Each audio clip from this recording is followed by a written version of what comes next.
நீங்கள் ஒரு இடத்துக்கு போகிறப்போ உங்களை எல்லாரும் மதிப்பும் மரியாதையோடு நடத்தணும் அப்படின்னு சொல்லிட்டு எதிர்பார்க்குறீங்களா? இது நீங்கள் மட்டும் இல்லை, எல்லாருக்குமே இருக்கிற ஒரு சாதாரண எதிர்பார்ப்பு.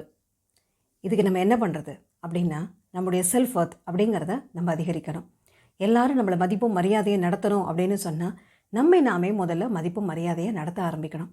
அது என்ன அப்படிங்கிறத, அதாவது இந்த செல்ஃப் ஒர்த் அப்படிங்கிறத என்ன அப்படிங்கிறத இந்த வீடியோவில் பார்க்கலாம். Sri, I'm a mind coach மற்றும் hypno healer and welcome to my channel mind miracle. இது வரைக்கும் இந்த சேனலுக்கு சப்ஸ்கிரைப் பண்ணாதவங்க சப்ஸ்கிரைப் பண்ணிக்கோங்க. அப்போ தான் இந்த வீடியோஸை தொடர்ச்சியாக உங்களால் பார்க்க முடியும். சரி, நம்ம நாமே மதிக்கிறதுனா என்ன? நம்முடைய செல்ஃப் ஒர்த். செல்ஃப் ஒர்த்துனா என்ன? நம்முடைய மதிப்பு. நம்மை நாம் எந்த அளவுக்கு மதிக்கிறோம் அப்படிங்கிறத பொறுத்து தான் மற்றவங்க நம்மளை மதிப்பாங்க. இது மதிப்பு அப்படிங்கிறது நம்முடைய படிப்பு, நம்முடைய வேலை, நம்முடைய பொருளாதார வசதி, நம்முடைய குடும்பம், இதை பற்றிலாம் எந்த ஒரு விஷயமே இல்லை. நம்ம சக்ஸஸ்ஃபுல் பர்சனாக இருக்கலாம், இல்லை பல விஷயங்கள் நம்மளுக்கு கிடைக்காம போயிருக்கலாம். நம்ம நல்லா படிச்சிருக்கலாம், இல்லை கம்மியாக படிச்சிருக்கலாம். நம்ம ஒரு பெரிய வேலையில் இருக்கலாம், இல்லை ஒரு சாதாரண வேலையில் இருக்கலாம். எப்படி இருந்தாலும் ஒரு மனிதனாக நமக்கு சில விஷயங்கள் நம்மளுக்கு கண்டிப்பாக தேவை. என்ன? நம்மகிட்ட எல்லாரும் அன்பாக இருக்கணும், நம்மக்கிட்ட எல்லாரும் மரியாதையாக நடத்தணும், நம்மக்கிட்ட எல்லாரும் பாசமாக இருக்கணும், நம்ம மகிழ்ச்சியாக இருக்கணும், அப்படிங்கிற பல விஷயங்கள் நம்மக்கிட்ட தேவை. ஸோ அதில் அந்த செல்ஃப் ஒர்த் அப்படிங்கிறது ரொம்ப முக்கியம். நம்மை நாமே மதிக்க கற்றுக்கிறது. ஏன்னா பல விஷயங்கள் நம்ம வாழ்க்கையில் நம்மளுக்கு நடக்கலை, நம்மளுக்கு கிடைக்கல அப்படிங்கிறப்போ நம்ம மேலே நமக்கே சில சமயம் வெறுப்பு வந்துடும்.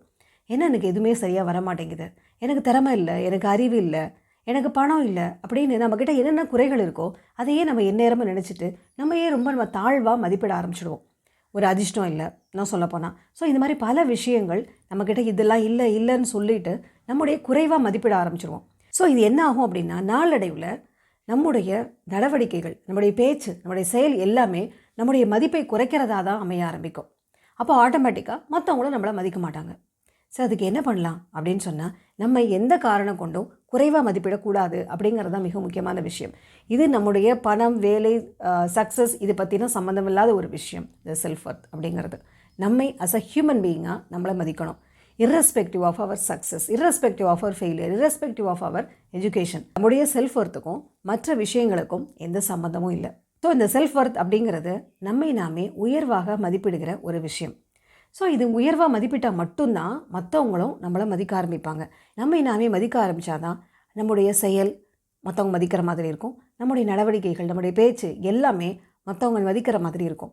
இல்லைன்னா எப்போதுமே அலுப்பும் சலிப்பும் விரக்தியும் ஏமாற்றமான ஒரு வாழ்க்கையாக நம்ம வாழ்ந்துகிட்டு இருப்போம். அப்போ ஆட்டோமேட்டிக்காக நம்மளை யாரும் மதிக்க மாட்டாங்க.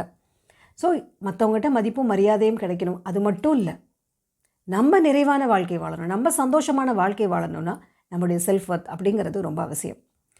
ஏன் அப்படின்னா, இந்த செல்ஃப் ஒர்த் அப்படிங்கிறது வெளியில் இருக்கிற விஷயம் மட்டுமே கிடையாது, நம்முடைய மென்டல் ஹெல்த் அதையுமே ஒரு பெரிய பாதிக்கிற விஷயம். நம்மை நாமே உயர்வாக மதித்தாதான் நம்மளுக்கு அந்த ஸ்ட்ரெஸ், ஆன்சைட்டி, டிப்ரெஷன் அந்த மாதிரி எதுவுமே நம்ம மனசில் வராது.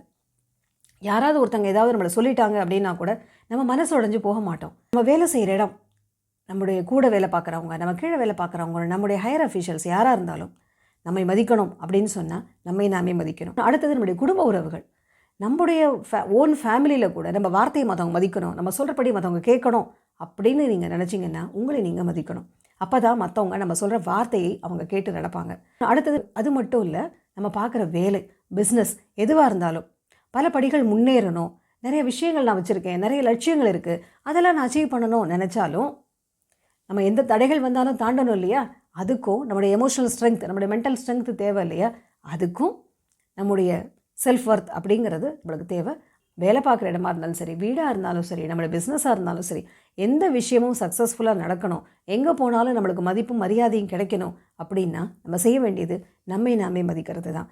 நம்முடைய குற்றம் குறைகளோடு நம்மை நாமே மதிக்கிறது தான். ஏன்னா அந்த உலகத்தில் எல்லாருமே 100% பர்ஃபெக்ட், ஐடியல் அப்படிங்கிறது இல்லை அப்படிங்கிறத நம்ம உணர்ந்துக்கணும்.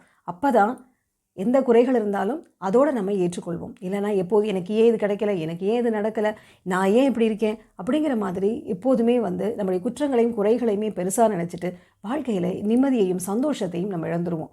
அதனால் எவ்வளோ குற்றங்கள் இருந்தாலும் எவ்வளோ குறைகள் இருந்தாலும் நம்மை நாமே ஏற்றுக்கொள்வோம். அது மூலமாக தான் அந்த செல்ஃப் ஒர்த் அப்படிங்கிறத நம்மளால் அதிகமாக வச்சுருக்க முடியும். அந்த செல்ஃப் ஒர்த் அதிகமாக இருந்தால் தான் நம்ம வாழ்க்கையில் ஒரு நிம்மதி, சந்தோஷம், நிறைவு எல்லாமே கிடைக்கும். லைக் பண்ணுங்கள். யாருக்காவது யூஸ்ஃபுல்லாக இருக்கும் அப்படின்னு நினைக்கிறீங்களா? அவங்களுக்கு ஷேர் பண்ணுங்கள். இந்த வீடியோவை பார்த்த அனைவருக்கும் என்னுடைய நன்றி.